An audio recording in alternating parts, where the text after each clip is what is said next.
Well, I guess today is Doug Riggs, and we're going to be talking about Nephilim. Now, what does Nephilim have anything to do with what's going on today? I mean, that's something out of the Bible, or is it simply out of the Bible?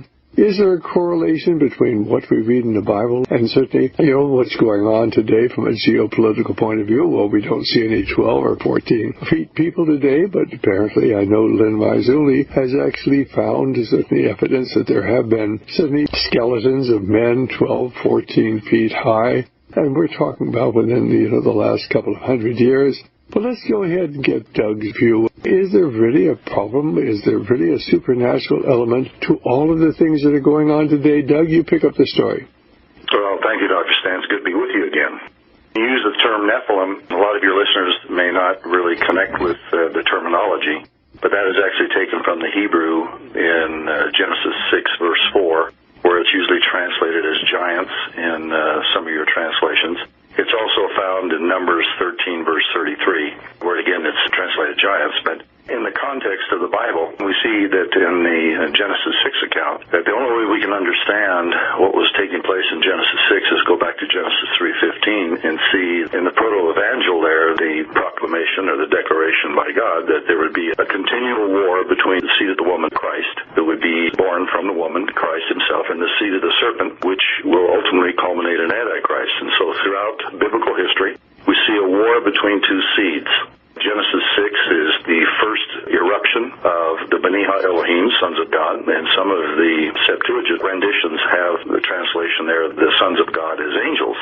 And so we see also in Job 1:6 and 2:1 and Job 38, I think, verse 7, that the same term, B'nai Elohim, is translated by the Septuagint as angels. So the point is that we do have biblical reference to an event that occurred in Genesis in the antediluvian or the pre-flood civilization, a judgment upon the entire race of mankind whose DNA had become corrupted.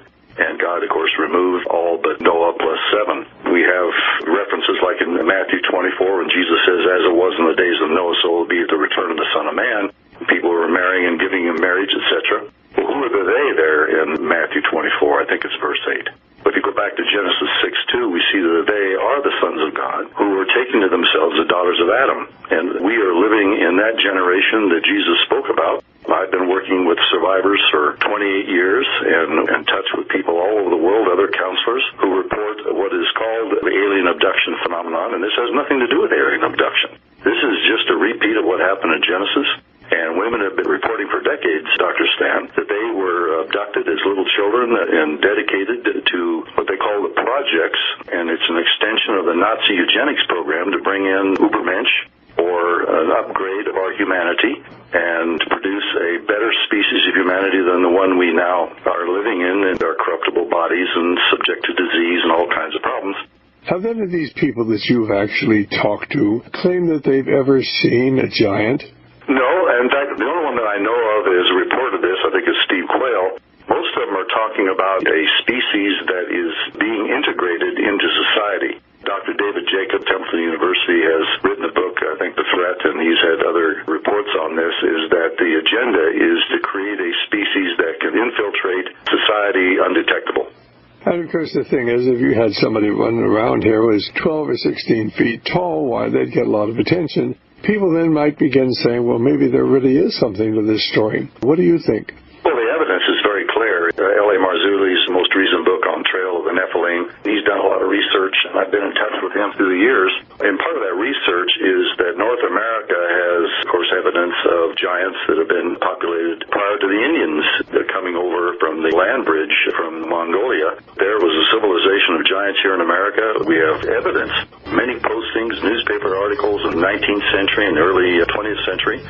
We're talking certainly about the Nephilim. And are they real? Certainly, if you read Lynn Marzulli's material, and we've actually talked to L.A. Marzulli a number of times and certainly gone through his material, and basically they have all sorts of stories and clippings, about these men who are 12, 14 foot high.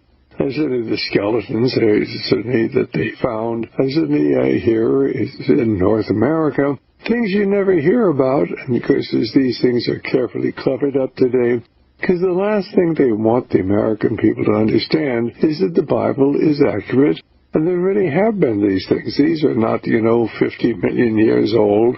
These are something within recordable time, probably the last 6,000 years. Maybe they were here before the flood. Maybe they were after the flood. But remember, the flood was a dividing point, because the earth was so corrupt that God destroyed everything. And if he would destroy it then, would he intervene and destroy it the next time? But he said, I will not destroy the earth again by flood. Next time, it'll be the fire. Go right ahead.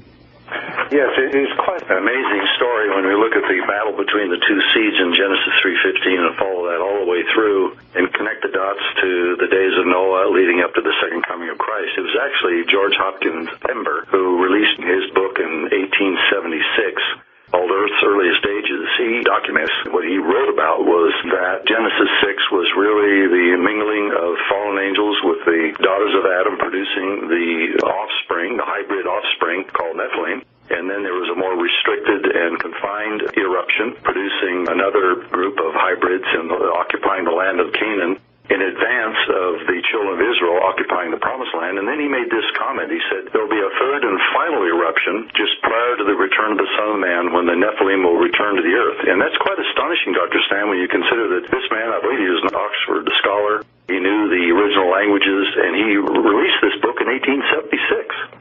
The offspring of the current project's hybrid breeding program, which was actually developed during Nazi Germany and their desire to produce a Superman, an Ubermensch, so that they'd have a right to rule the earth. The goal was not just ultimately to rule the world, but for them, their ideology, their Aryan supremacy doctrine, through eugenics, they would attain a God-man status. And the offspring would not be giants, although they are there as a part of, I think, the satanic agenda to build an end-time army that will be on the battlefield in Revelation 19:19. But Satan's ultimate goal in this generation is to produce a hybrid species that will be quintessential man, the Antichrist, the false prophet. We know when Jesus returns in Revelation 19:20, they're thrown into the lake of fire, Dr. Stan. They don't stand before the great white throne judgment. So this indicates that, according to the doctrine of eschatology and the judgment and of last things, that all mankind that have not accepted God's provision of salvation are going to stand before the great white throne judgment. But we see that these two entities, the Antichrist and the false prophet, will share the same judgment as Satan in Revelation 20:10. And the point is this, that there have been hundreds of reports, these women coming out of the projects, that they have now produced an offspring that will be the replacement of mankind. It's the goal of the transhumanist movement, the transgenics program, to create a species of man so that when the Antichrist comes on the scene and offers a mark, it's not only for buying and trading, but you can upgrade your humanity. You will never die. The old lie in Genesis chapter 3, you will not die, you will live forever, you shall be gods. And this is the reports that we're getting, that the Antichrist is here, that he represents quintessential man, and the DNA that will be taken from this kind of hybrid, when it's offered to mankind as a part of the mark of the beast, they will be disease-free, they will live forever, and they shall become gods. So it's the old lie repackaged in our own modern vernacular and our own modern ideology. Certainly, you've been at this for a long time, and for those of you who don't know Doug, why he counsels people, he's coming from a Christian minister's point of view, but he does counsel these people who've actually been in these programs that they date back to the Nazis, but they're still active and they're still using people and kidnapping people, and certainly seducing the women and taking their children away from them before they're born or taking away from them after they're born. And basically, to be fair to say, this ties into certain elements within the intelligence community. I don't think most people would know anything about it, but is there certain elements, do you think, with the intelligence community today that are in any way involved in this? Well, as far as the programming, the trauma-based mind control, when the Nazis were brought over under Operation Paperclip, we have many reports that Dr. Joseph Mengele was in the United States, of which the officials all deny.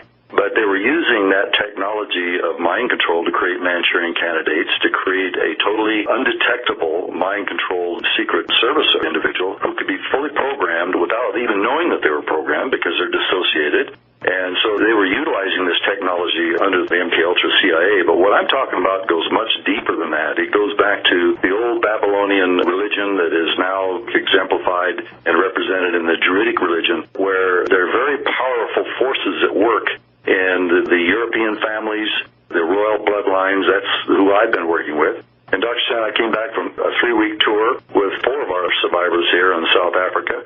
And it's all over down there. They're reporting the same thing. We just got back this year from a 2-week tour in Germany and gave a seminar over there, and it's the same thing. They're reporting the same thing that I've been dealing with for years, but the question is, why is it so hidden? And I think because it's very important to the adversary that this program go undetected until the soon coming disclosure when so-called aliens will come on the scene as our saviors and promise mankind deliverance from death and destruction. And of course, it's all a big deception. It's hard really to fathom this. It sounds so far out. And certainly Doug was saying that he's talked to people who claim that Dr. Mengele, you remember Dr. Mengele over there from Germany, supposedly went to South America, escaped down there after the Second World War and was down there working on some sort of a project. And yet, of course, there were stories about him being here in the United States. And well, you know, one interesting thing when you do what I do, you get a chance to talk to a lot of people. And first time I met somebody who told me that he had met Mengele when he was here, he knew who he was. And the second time I talked to somebody who said that they knew Mengele, and they finally, when they saw a picture of him, they knew who he was. The third time was a woman I was very, very close to. My wife and I were very close to. And basically, of course, she had seen Mengele suddenly when he was here. He's a psychiatrist in Texas, and he'd written a couple of books on this subject. So suddenly I used to interview him from time to time. I asked him, do you ever run into anybody who claims they saw Mengele here? And he said, oh, yeah, I've had 3 or 4 people that said that they saw Mengele here. And then, of course, as we go into this further and further, we hear about Adolf Hitler and the people who knew him in South America following World War II. I interviewed the author of a book we carry called Grey Wolf, and he has talked to the people who cared for Adolf Hitler, who had known Adolf Hitler following World War II. And suddenly you begin to realize that most of what you believe just is not true. Our reality is created by the people who control the media, and they mold what we believe. Our ideas are created for us, and basically there's all sorts of strange things, and behind that are the powerful spiritual forces, which we often refer to because we're involved in a spiritual battle. And what energized the Nazi movement is the same thing that's energizing the current movement here in the United States. The supernatural power to become a one-world government under the rule of the Antichrist. Well, before we go on, Doug, would you like, of course, to go ahead and tell our listeners how they can get in touch with you if they'd like to get your information? My website is DougRiggs, RIGGS.org. And regarding the subject matter that we're talking about, you can click on the Bite Show, and there are a number of interviews there with the different women that we've worked with through the years. Also, under the interview tab, there are a number of interviews, of course, including yours, Dr. Stan, that talk on this subject. And then under the SRA DID tab, I have a whole list of articles and information. One is on Dr. Mengele and his particular work in trauma-based mind control.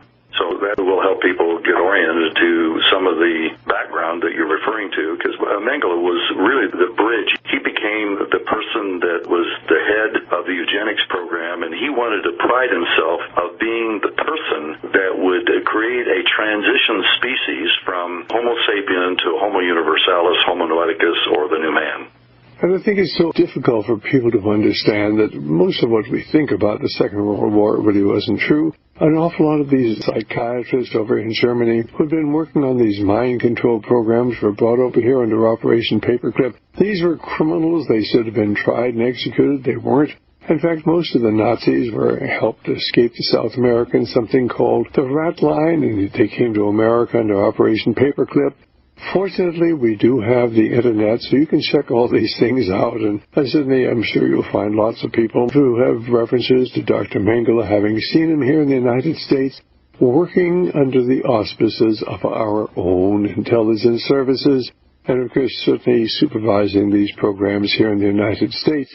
This is Dr. Mengele, and of course, if you doubt that Adolf Hitler survived, you'll find all sorts of references to it on the Internet, and as I say, I had the privilege of talking to this British author, one of the 2 authors, who spent a lot of time in South America, talking to the people who knew Adolf. And how did he get down there? Why, he was helped by the people at the upper echelons of our government who worship the same God. And this is the frightening thing, is to realize this is not imaginary, it's real. There really are powerful spiritual forces, and much of what we think we know just isn't true. Well, Doug, certainly, is this whole program continuing? Is it sort of wading away like the giants over in Israel that haven't been seen in well over a decade now, maybe even longer? Let's see, I think they were last seen probably about the mid-1990s, something like that, so we're talking about, certainly 14, 15 years anyway. But basically, what about these programs as far as the abductions and the impregnation of these women by these other forces? What is really going on today? Or has this sort of slacked off? If people have read the book The Threat by Dr. David Jacobs, he refers to that as alien abduction phenomenon, but what we have discovered is that the deception is that the manifestation of these so-called aliens, some of these manifestations can be ascribed to fallen angels, but there's a certain significant part of this phenomenon that these so-called aliens are hybrids, and they're masquerading as aliens, wanting us, the general population, to believe that they're either here as a malevolent force or benevolent force. You see movies taking up both sides of that, such as Knowing, and there's been a number of movies. But the projects are well advanced. I was going to just quote from Nephilim Stargates 2012 by Tom Horn. He cites on page 140 from a book titled The Dawn of Magic by Louis Howells and Jacques Bergier. And here's what he said about the Nazi agenda. He says, quote, Hitler's aim was neither the founding of a race of supermen nor the conquest of the world. These were only means towards the realization of the great work he dreamed of. His real aim was to perform an act of creation, a divine operation, the goal of a biological mutation which would result in an unprecedented exaltation of the human race and the apparition of a new race of heroes and demigods and godmen, unquote. And some believe that was Genesis 6 and could be again the whole idea, I'm quoting Tom Horn. All these people coming out of these projects that were pioneered by Dr. Mengele for this purpose, it's well advanced. I mean, we're talking about post-World War II to the present. And we have many documented underground bases. They call them DUMBs, deep underground military bases, all over the world with connecting tunnels. People can check it out. It's in place. And so what is happening is what we see in 2 Thessalonians 2:4, there's going to be a great falling away prior to the manifestation of Antichrist. And I agree with Lynn Marzulli, is what is going to precipitate that falling away? Well, these so-called aliens are going to appear as our saviors to help us move from our present fallen condition, inferior state as human beings, to be able to advance to a new species of humanity. And people are going to line up, Dr. Stan, not only because they can't buy, trade, or sell, but in that mark there'll be a DNA upgrade, and they'll no longer be able to be redeemed because they won't be fully human.